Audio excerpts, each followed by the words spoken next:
Hi everybody! Today I want to show you how to stamp with your acrylic block, just like I did on this card here to make the background. This is a technique that I learned from Jennifer McGuire, and I think it's so creative and I love it so much. So I'm going to show you how you can do this yourself. So what I've got here is I have some distress inks. I have Mini Mister from Ranger, and I really recommend this one because it gives such a fine spray. It gets a nice very light spray that I tried other water bottles and squirt bottles with. It didn't work so well, so I really recommend one of those. And I have a couple squares of watercolor paper here. I have a paper towel and just a small acrylic block from my stash. I am using some watercolor paper from Flourishes, and it's got two different sides. And what I'm doing with it is, because I want it to have a smoother texture, I am using the back side, the not bumpy side of this. And it still has the same properties of watercolor paper, but it just doesn't have the bumps. If you do this technique with regular cardstock, you're going to get some bending and some warping of your cardstock, and you might not be as happy with the results. So definitely give the watercolor paper a try.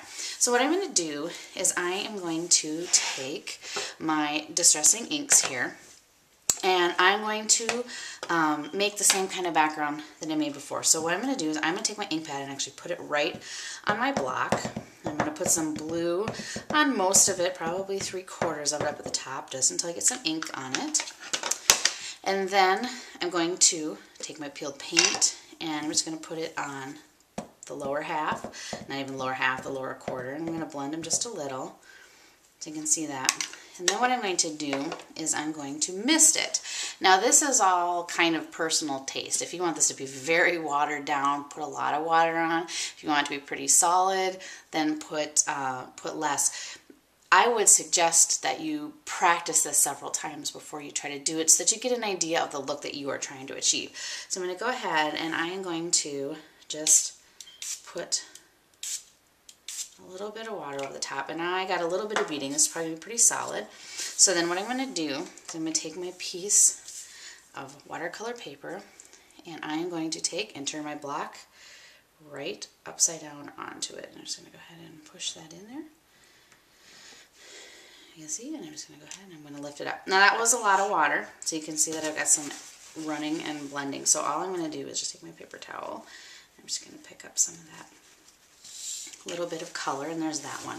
So I'm going to do it again, and this time I'm going to show you what it looks like with a little less water. So all I did is I just took and wiped my block right off, and I'm going to do this again. And I'm just going to take and put my ink at the top. Just push the ink pad in there. I'm going to do my green, bottom third or so. There we go. And this time I'm just going to do 2 mists. And you can see I'm holding it pretty high. Okay. And then on one side might get a little watery, but that's okay.